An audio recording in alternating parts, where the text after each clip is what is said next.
How would you describe Taiwan today to a European audience? Well, I think first I have to emphasize that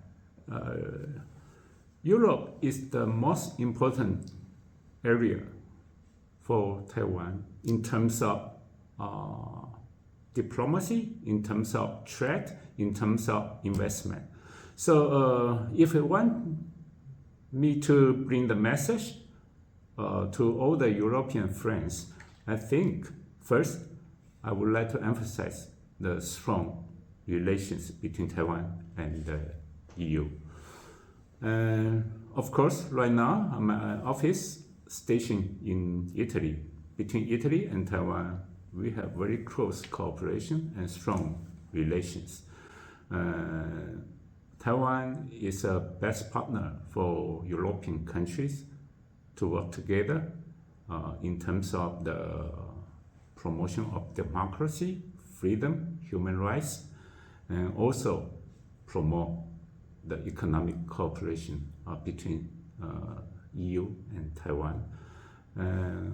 I want to assure all the friends in Europe, Taiwan would like to maintain the closest relations in this region. And I also would like to assure you, working together with Taiwan is mutually beneficial. The island produces over 90% of the world's most advanced semiconductors. What are the key factors that allowed your country to become a cornerstone of the global economy? And how do you plan to maintain this competitive advantage? Yeah, you are right. Right now, in international market, from Taiwan, we provide more than 90% for advanced semiconductor. And for the mature semiconductor, Taiwan's products can occupy more than 60% in the global marketplace. So semiconductor is the backbone for our economy. I think semiconductor sector is also the backbone for many technology industry. So we know that we have the best leverage in semiconductor sector. Right now, of course, we would like to continue spend capital investment in the research and development to make sure Taiwan is a leading country in the semiconductor industries. And that's the first thing we would like to do. We would like to maintain our competitive edge in the world market. Secondly, we also would like to diversify the international market for the semiconductor industry. Right now, we do investment in Europe. We also have huge investment in the United States and Japan. So all those marketplace become the priority for my government and for the industry to work together. And so that's the second thing. We would like to diversify the international marketplace. And that's a very common question asked to myself. How are we going to maintain the competitive edge for the semiconductor industry in Taiwan, especially when many countries want Taiwan's investment in their own countries? So I think the most effective way for government policy and also for the industrial policy, we would like to keep the key technology, core technology in Taiwan. We want to root the key technology of semiconductor area, semiconductor industry in Taiwan. I'll give you one example. Right now, we are engaged in 1 nanometer semiconductor production in Taiwan. I believe the mass production will start next year. And that's the core technology for semiconductor. So in that area, we only do the production in Taiwan. For the other investment in different countries, we can develop the other 2 nanometer, 3 nanometer semiconductor cooperation with the other governments. So we would like to make sure we keep the key technology know-how in Taiwan, but we also would like to maintain good business relations with the other countries by investment, by promote more cooperation on semiconductor in those ways. It's a smart strategy because this means deterrence. We don't want to weaponize this industry. We would like to forge more international cooperation with the other partners, the countries.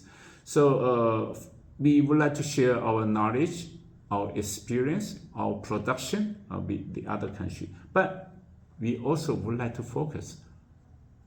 We continue keep the key technology, core technology in Taiwan. That's the way we can survive in these industries. Right now, between Taiwan and Italy, last month we have one big semiconductor investment start operation in Milan area, in Novara, near Milan area. And that big investment is a production plant, expansion plant. So we have very strong confidence between Italy and Taiwan. We can work together on semiconductor area.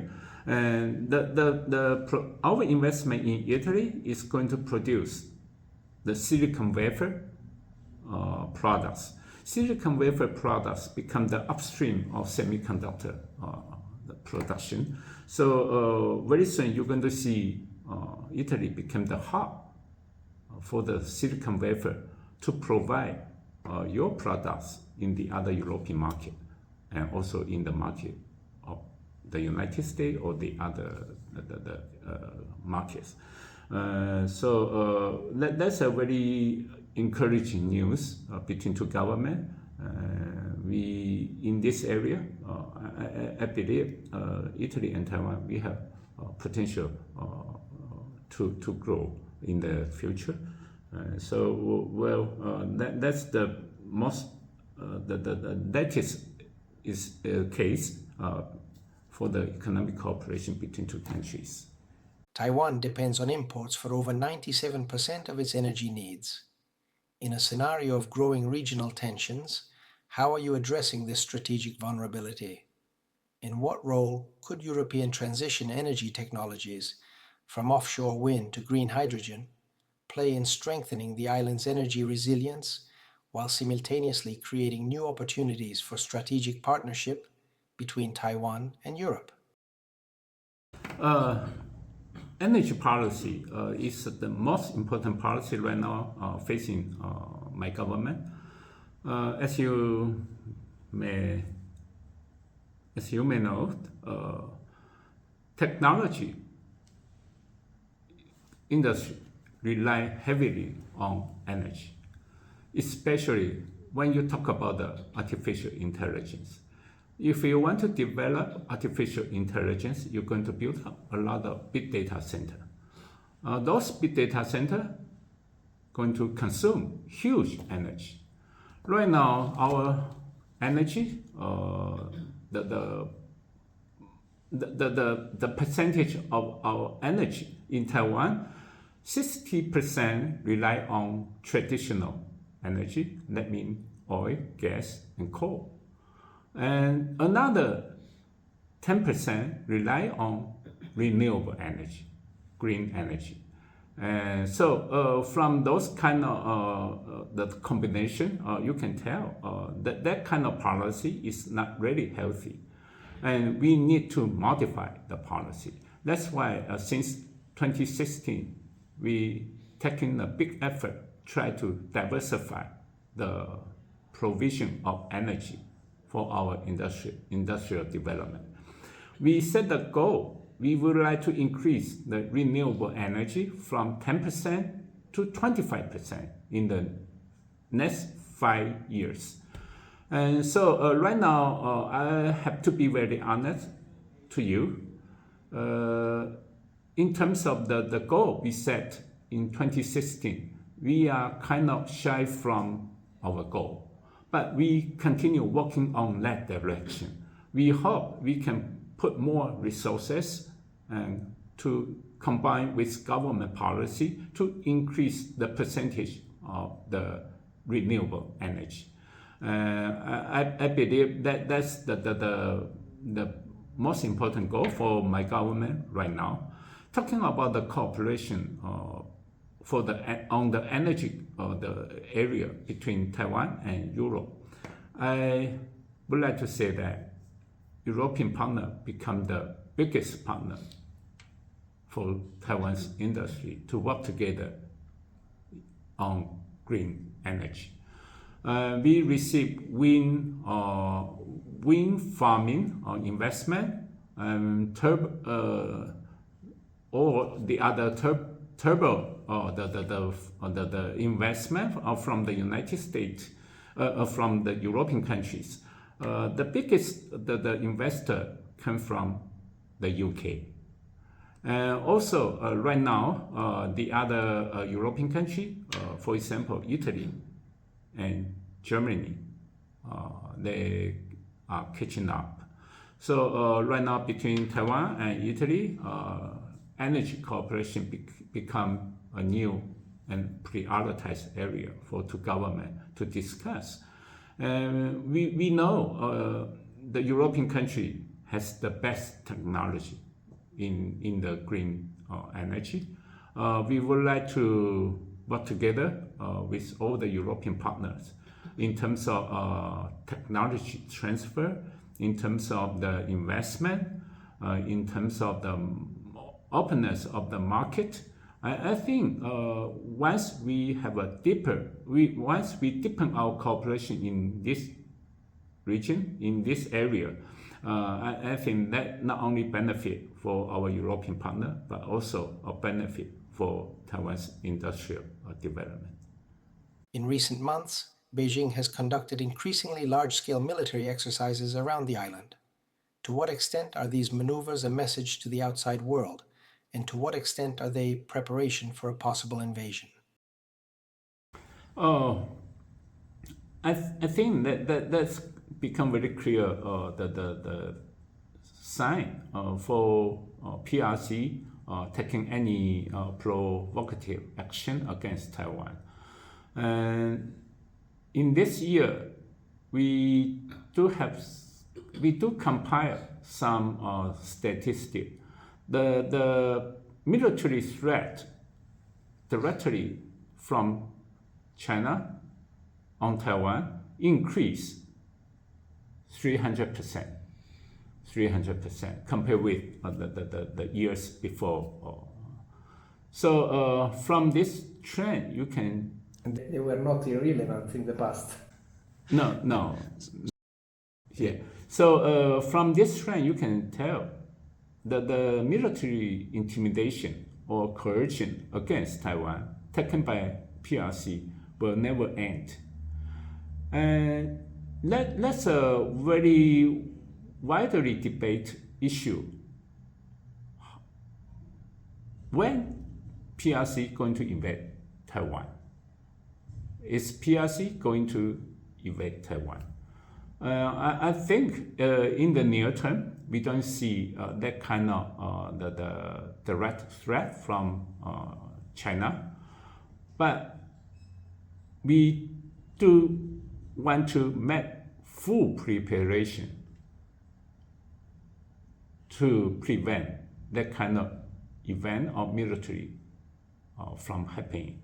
So before the interview I share with you this year, my government not only conduct military exercise in Taiwan, we doing that, we want to increase our preparedness to strengthen our self-defense capability against any threat from external force.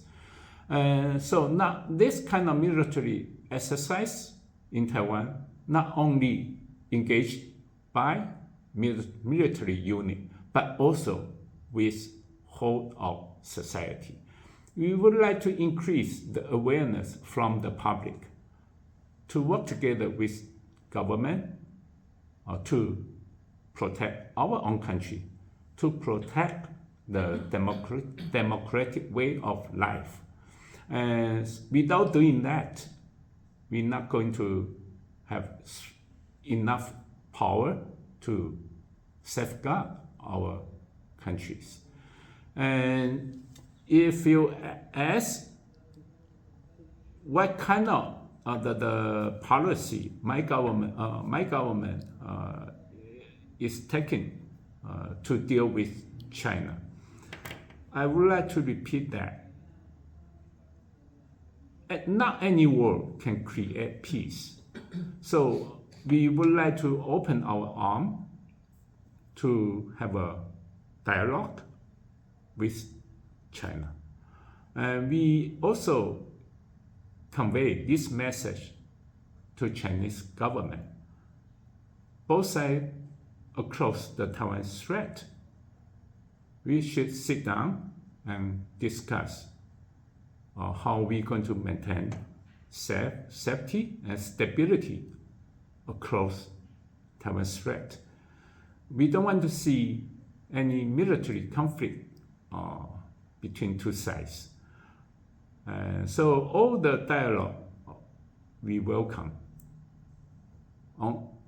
We also would like to see Chinese maintain their the stance position to have peaceful dialogue with Taiwan on the basis of equality and mutual respect. So so far, to be very clear and honest, we don't receive positive response from Chinese government. We continue seeing the threat from China against Taiwan in terms of live fire military threat, in terms of the cognitive warfare, legal warfare, any kind of the measures of coercion against Taiwan. Has this behavior surprised you, or was something that could be expected? I don't want to use surprise. I just want to say disappointed us because we try to extend the olive branch to China, but so far we don't have any response from them. In turn, we just see more threat against Taiwan.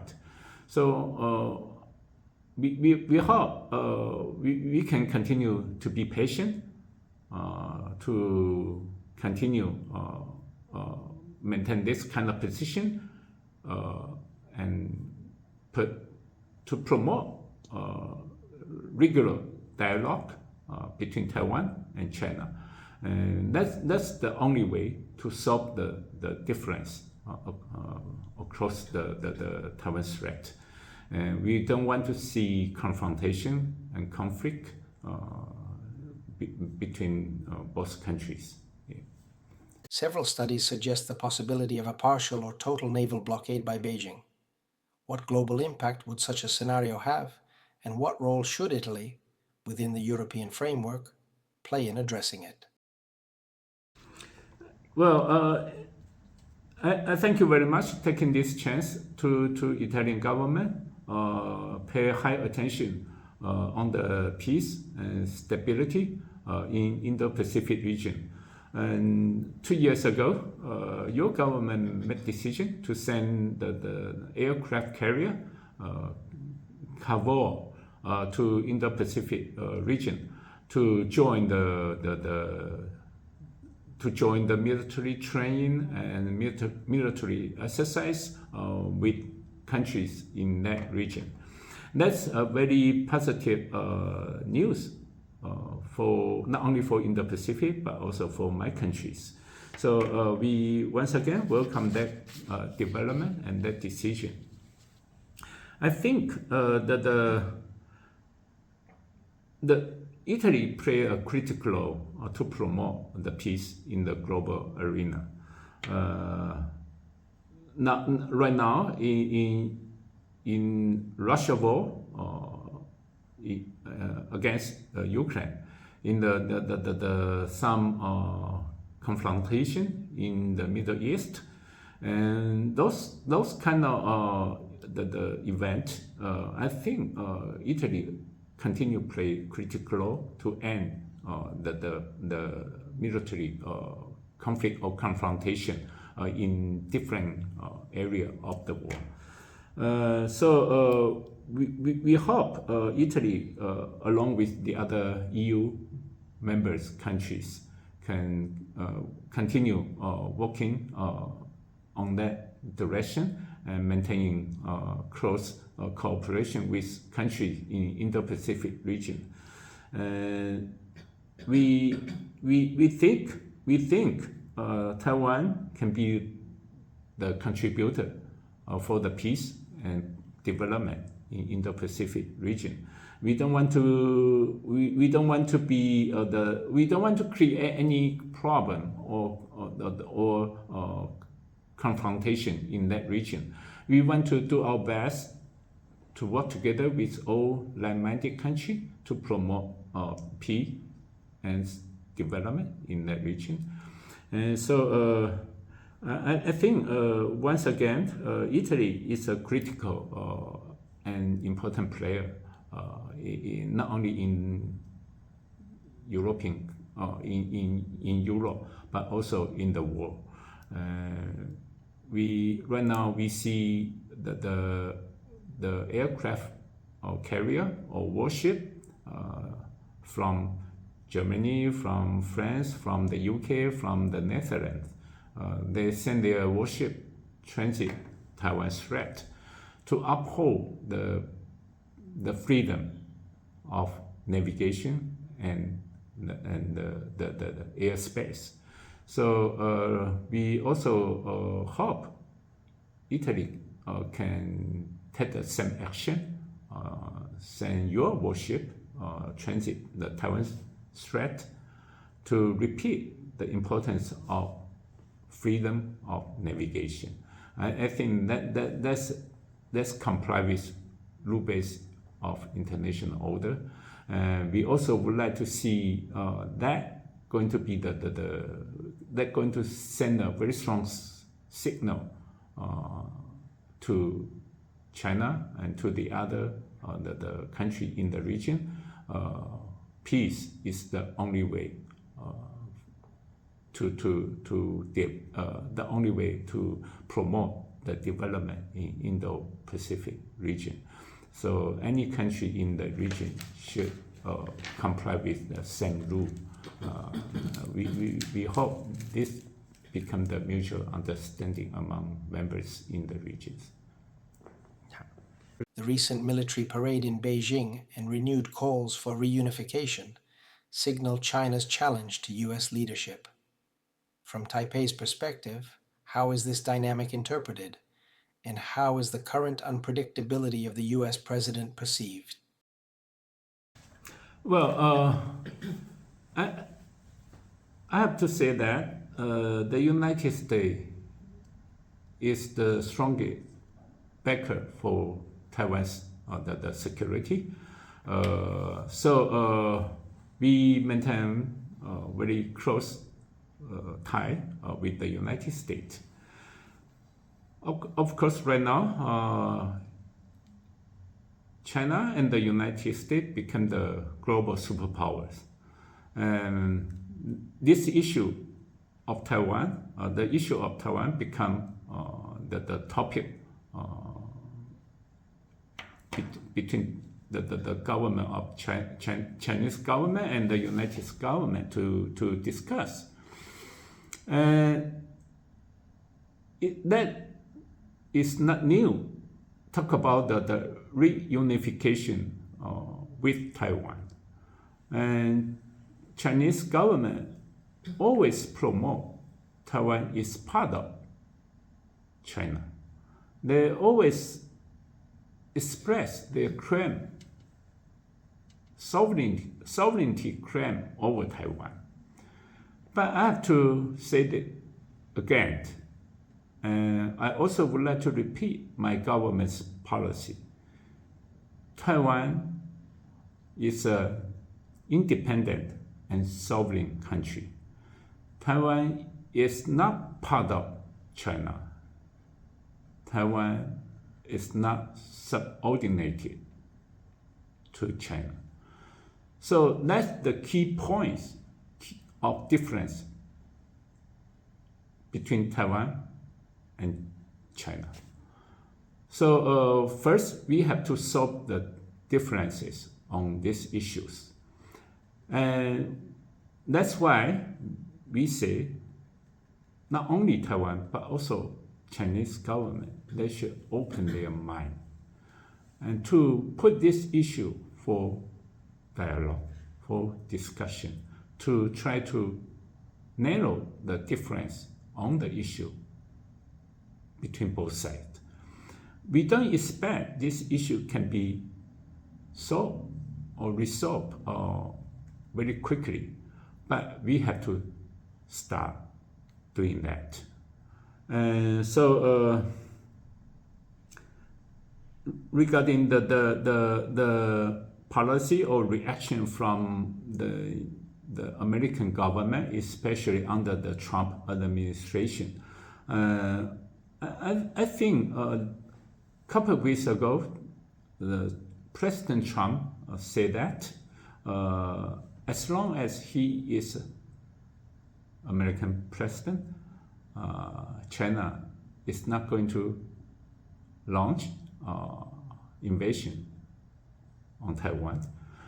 Well, I think that, of course, we welcome that kind of statement, but I also want to be very the practical on that. The security on Taiwan is not going to rely on what the United States government or the Chinese government say. Our security will rely on we don't want to be any bargaining chip during the discussion among different countries. So doing that, we have to maintain our defense capability. We want to make sure we can defend our country by our own. Of course, we welcome any support from international ally and partner to help us defend the external threat. But the most important part and the first part, we have to build up our own self-defense capability. We want to use our own power to safeguard our country. The Ukrainian region of Donetsk is roughly 35% larger than Taiwan. After almost 4 years of war, it has not been conquered by Russia. Does that resilience confirm Taiwan's own potential to resist, not for months, but for years, perhaps aided by more favorable terrain? Yeah, well, I thank you very much. This is a very important question for my countries.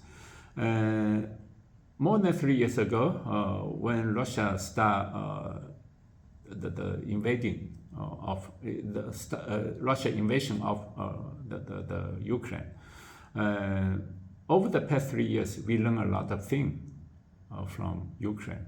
First, we learned as long as you want to defend your own country, you should have very brave people. So we would like to learn the bravery of the Ukraine people to defend their own countries. So that's the first thing we learned. Secondly, in terms of strategy and tactic, we have to learn how to overcome a threat or conflict from external force especially this external force, is a much huge size than our own countries. So we should build up more the asymmetric tactics and measures to overcome that kind of threat. Be a small country, we have we should take advantage of the leverage in terms of the technology, new technology, in terms of the people's morale or the military morale to overcome all the external threat. So that's the second thing we learned. We should strengthen our asymmetric capability to counter the threat from outside. So if you ask me, that kind of case, right now we see Ukraine continue bravely fighting against the invasion from Russia for more than 3 years, right now almost 4 years. So can Taiwan doing that? I believe we will do that. We will do that. I don't want to say how long we're going to maintain the security in Taiwan, but I do believe our people and our government are doing well, are doing good preparation for that kind of case or event. And I want to repeat that it's no winner in the war. So I think war is not an option for the peace and for the development between Taiwan and China. We hope this voice can also be heard by Chinese government. That's not the best option, not even an option right now. We can tolerate right now between Taiwan and China. But I don't know, this voice can be clearly heard by Chinese government or not. Before they have very clear message on this, we will continue do everything we can in Taiwan in preparation for the future's development of the relationship between Taiwan and China. The main battlefield today is the cognitive domain. How can you counter the growing influence, increasingly supported by AI, of its competitors and help the Italian public better understand its global importance? When we talk about the attack from China on Taiwan, we not only focus on military attack. That is part of attack or action can be taken by Chinese government. We would like to make a broader definition of attack. The attack not only focus on military attack, but also for any forms of attack. I'll give you one example: cyber attack, cognitive warfare, legal warfare, psychological warfare. All those kind of measures are another form of contact. So right now, of course, new technology will be another weapon used by Chinese government to attack Taiwan.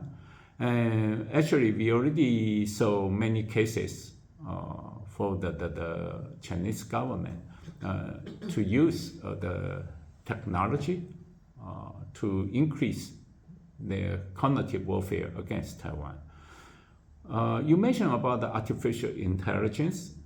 I believe artificial intelligence technology going to become another new weapon for Chinese government to launch their provocative action against Taiwan. Probably not only against Taiwan, but also against country in the world. So we all need to pay high attention on this. And artificial intelligence technology not only can copy or take action from your order, artificial intelligence technology can also learn and create new forms of measures or attack for the other against the other countries. So we right now we only talk about the big potential of the artificial intelligence technology. But I have to be very honest, and that's my understanding. Right now we only know a small part of artificial intelligence. I believe the huge part of AI still need to be discovered. So this kind of you can say it's a big business potential, but you can also say it's a big threat used by country to launch attack on the other country. So we hope not only Taiwan, but also a country around the world can pay attention to this. And this new technology, if we use in the proper way, in the right way, is going to bring benefit to our country. If we use this technology in provocative way, I think it's going to be a big threat for many countries, including Taiwan. We fully understand this kind of potential threat on my country. So right now, we start preparing what kind of measure we should have to counter that kind of threat from new technology. So hopefully we can have very positive outcome on that. If we have positive outcome on that, we are very pleased to share our experience with the other country in the world. That's my response. Investments in China on artificial intelligence are impressive. Yeah, exactly. But don't forget that Taiwan is also the big player in artificial intelligence. I also share with you, 50% of the AI server are produced in Taiwan. That means that those servers not only used in some AI area, but also used in big data center. So 50% of the server produced in Taiwan. I believe more than 70-80% AI chip are produced in Taiwan. So that means for the AI infrastructure, Taiwan is a big player. Right now, there are several big AI players in the world, such as NVIDIA, AMD, or the Microsoft and Google, and those big companies. But those big companies are buying AI server and AI chip from Taiwan. And so, that's why this year we have very positive economic growth in Taiwan. Can you believe that? In the third quarter, our economic growth rate reached almost 8% in Taiwan. And making the overall economic growth in 2025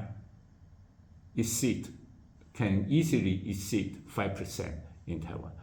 If you make the comparison in China, they set the target to have an economic growth 5% every year.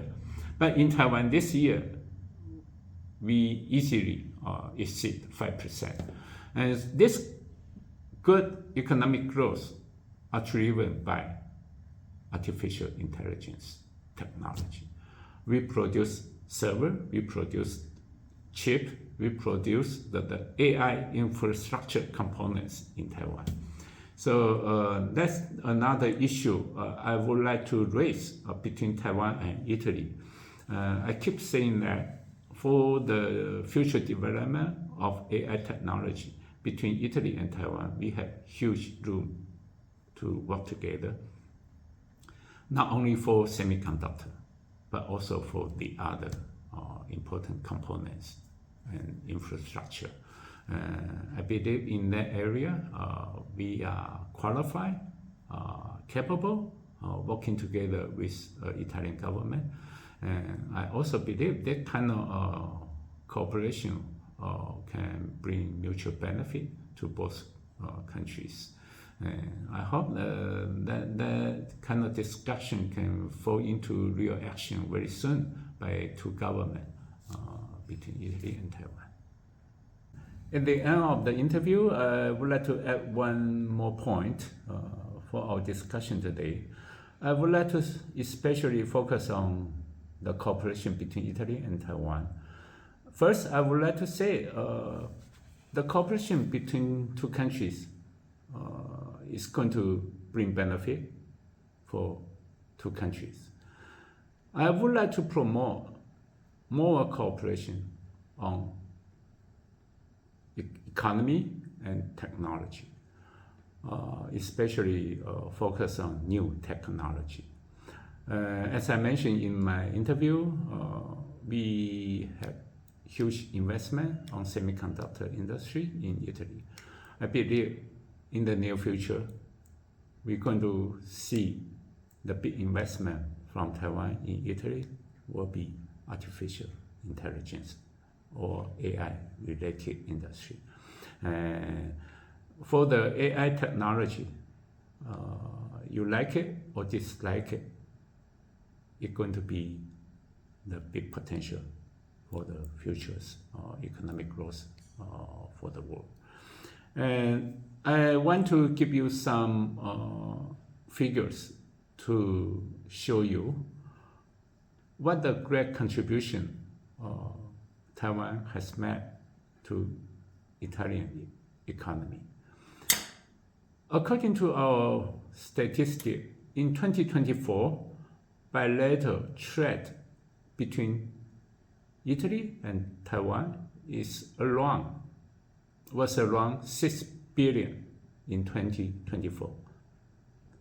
In 2024, the bilateral trade between Italy and China was 66 billion.